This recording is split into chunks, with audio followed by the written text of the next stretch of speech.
Assalamualaikum warahmatullahi wabarakatuh. Perkenalkan, nama aku Kamelia Putri M. Nur, BP 19421021 dari Biologi kelas A. Kali ini aku akan membahas beberapa soal fisika dasar lagi. Tapi sebelum itu aku akan jelasin dulu materi tentang salah satu bab pada buku Tipler Fisika Jilid 1. Itu tentang mekanika zat padat dan fluida. Yang pertama yaitu kerapatan. Penentuan kerapatan fluida. Massa jenis atau kerapatan zat merupakan karakteristik mendasar yang dimiliki zat. Kerapatan suatu zat merupakan perbandingan massa dan volume zat, hingga nilai kerapatan dapat diukur melalui pengukuran massa dan volumenya. Namun, nilai kerapatan tidak bergantung pada massa zat maupun volumenya. Kerapatan zat juga tidak dipengaruhi oleh perubahan suhu. Oleh rumus Rho sama dengan M per V, di mana Rho merupakan massa jenis, M massa zat, dan V merupakan volume zat. Kerapatan dibagi menjadi beberapa, yaitu yang pertama kerapatan benda padat tegar. Kerapatan benda padat tegar yang berbentuk balok dapat ditentukan dengan mengukur massa, panjang, lebar, dan tinggi benda tersebut dengan rumus Rho sama dengan massa per panjang kali lebar kali tinggi. Yang kedua yaitu kerapatan benda padat berpikir, seperti tepung, pasir, kapur, dan sebagainya. Kurang akurat jika kerapatannya ditentukan dengan cara menimbang massa dan mengukur volumenya, dan besar kerapatannya ditentukan dengan rumus Rho pasir sama dengan M3 dikurang M1 per M2 dikurang M1 dikurang M4 dikurang M3 dikali Rho aquades, dengan keterangan sebagai berikut.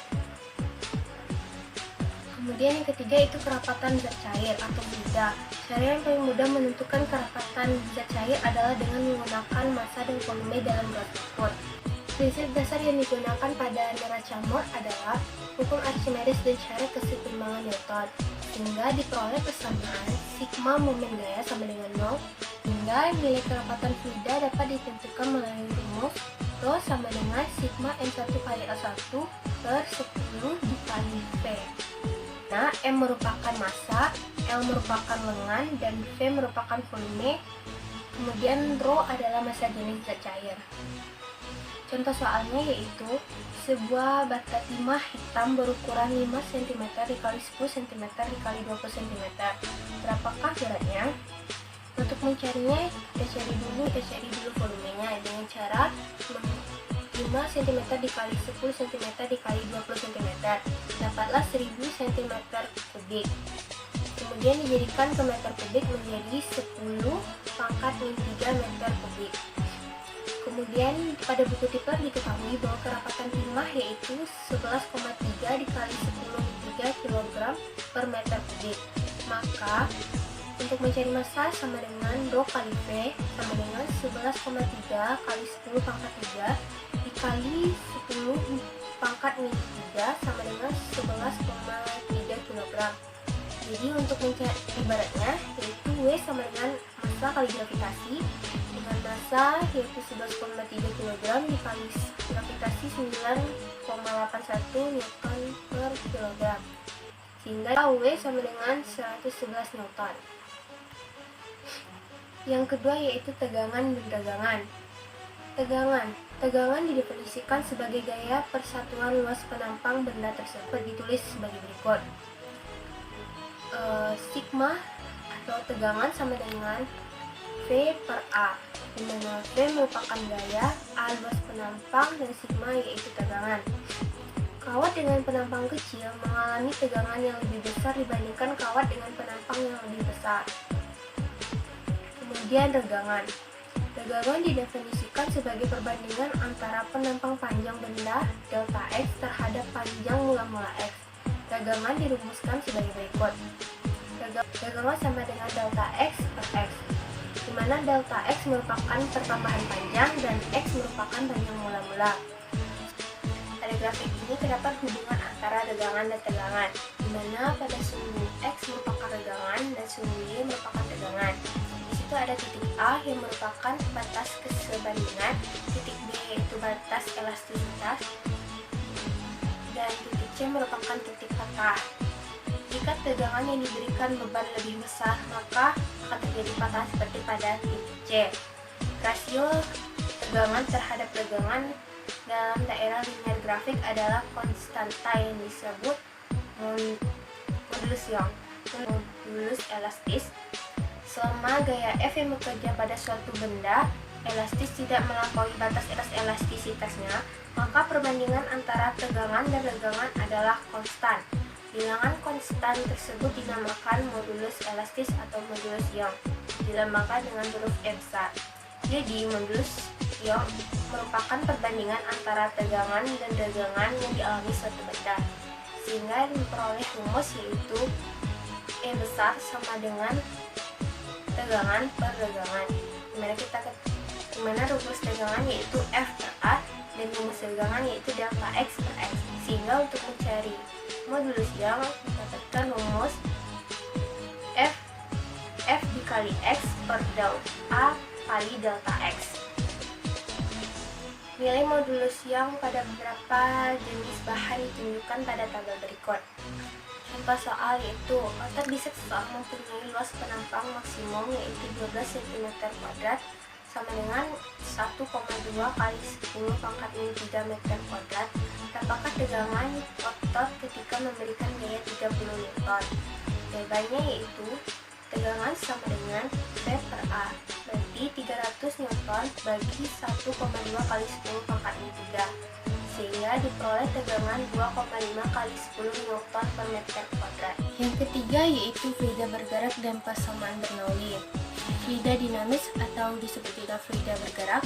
Untuk memudahkan mempelajari fluida ini, kita anggap dia sebagai steady, berarti mempunyai kecepatan yang konstan, kan atau tidak mengalami perubahan volume, tidak kental, tidak turbulen. Rumus untuk mencari fluida dinamis yang pertama yaitu mencari debit, di mana debit merupakan jumlah volume fluida yang mengalir dalam satu waktu.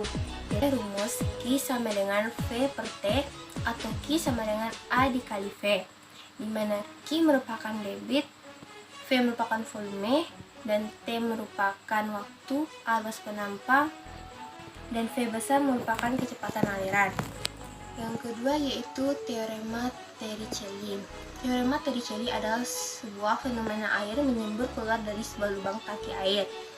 Besarnya suatu energi kinetik air yang menyembur keluar dari lubang tangki air sama dengan besarnya energi potensial. Sehingga untuk teorema Torricelli diperoleh rumus V kecil merupakan kecepatan, H besar merupakan jarak tempat jatuhnya cairan ke lubang yang bocor, X merupakan jarak, T merupakan waktu, dan H kecil merupakan jarak permukaan air ke lubang yang bocor. Berikutnya yaitu fluida bergerak dibagi menjadi dua, yaitu persamaan kontinuitas. Yang mana persamaan kontinuitas adalah suatu persamaan yang menghubungkan kecepatan fluida dalam satu waktu ke tempat lainnya. Kontinuitas memperoleh rumus Q1 sama dengan Q2 atau A1 dikali P1 sama dengan A2 dikali P2. Yang kedua yaitu persamaan Bernoulli. Hukum Bernoulli adalah hukum yang berlandaskan pada hukum kekekalan energi yang dialami pada aliran fluida. Hukum ini menyatakan jumlah tekanan atau Rho, tekanan energi kinetik persatuan volume, tekanan potensial persatuan volume mempunyai nilai sama di setiap titik sepanjang suatu arus.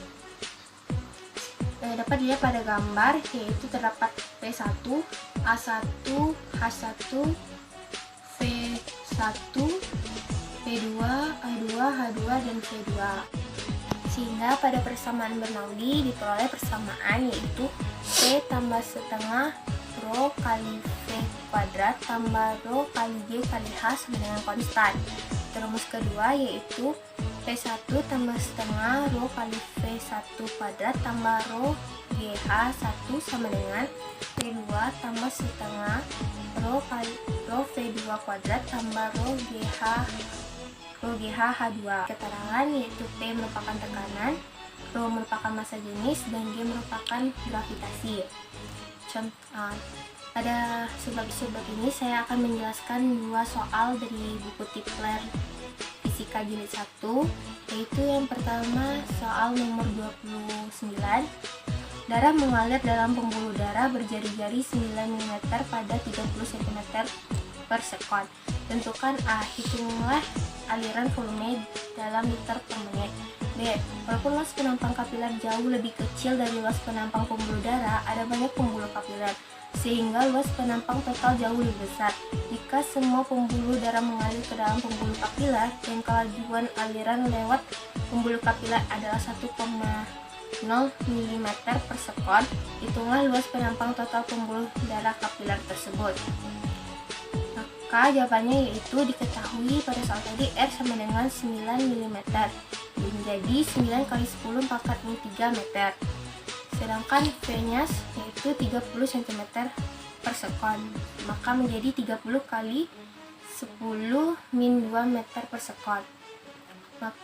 Maka untuk mencari A, Q sama dengan A kali V, dimana A nya tidak diketahui, maka menggunakan V kali R kuadrat. Diperoleh 3,14 dikali 9 kali 10 pangkat min 3 dikuadratkan dikali 30 kali 10 pangkat min 2, dapatlah 7,63 kali 10 pangkat min 5 meter per sekon. Ditanya dalam liter per menit, maka dibagi dengan 10 pangkat 3 per 60. Q yaitu 1,2717 kali 10 pangkat min 3 liter per menit. Sedangkan untuk yang B, yaitu A sama dengan Q per V sama dengan 7,63 kali 10 pangkat min 5 per 1 kali 10 pangkat min 3, sehingga diperoleh 7,63 kali 10 pangkat min 2 meter kuadrat. Di soal yang kedua yaitu soal nomor 31 pada buku Tiklet. Air mengalir pada 3 meter per sekon dalam suatu pipa horizontal pada tekanan 200 kPa. Pipa mengecil menjadi separuh diameter semula. Maka tentukan A. Berapakah kelajuan aliran di bagian yang sempit? B. Berapakah tekanan di bagian yang sempit? C. Bagaimanakah perbandingan laju aliran volume di kedua bagian tersebut? Penjelasannya yaitu diketahui bahwa V sama dengan 3 meter per sekon dan Rho sama dengan 200 kPa. Diubah menjadi Pascal, maka menjadi 200 kali 10 pangkat 3 Pascal. D2 sama dengan setengah dari D1. Maka untuk mencari A sama dengan 1 kali V1 sama dengan A2 kali V2, dimana seperempat V kali 1 kuadrat dikali V1 sama dengan seperempat V kali D2 kuadrat kali V2. V nya seperempat V sama-sama kita coret, jadi 4D2 kuadrat dikali 3 sama dengan D2 kuadrat dikali V2, sehingga diperoleh 12 meter per sekon sama dengan V2. Dan untuk B nya yaitu V sama dengan setengah Rho kali V1 kuadrat tambah Rho GH1 sama dengan P2 tambah setengah Rho kali V2 kuadrat tambah Rho GH2. Di sini Rho GH1 dan Rho GH2 nya kita coret, sehingga 200 kali 10 pangkat 3 tambah setengah Rho kali 3 pangkat 2 sama dengan P2 tambah kali 10 pangkat 3 kali 12 pangkat 3. Diperoleh 200 tambah 4.500 sama dengan P2 tambah 72.000. Jadi P2 sama dengan 200 ditambah 4.500 dikurang 72.000. Jadi P2 nya 132.500 Pascal. Dan untuk C nya yaitu P1 per V2 sama dengan 3 per 12 sama dengan 1 per 4. Pada pipa kecil lebih cepat 4 kali lipat dibandingkan pipa besar. Sekianlah penjelasan aku tentang bab ini. Mohon maaf apabila ada kesalahan. Thanks for watching. Don't forget to like, comment, and subscribe. Wassalamualaikum warahmatullahi wabarakatuh.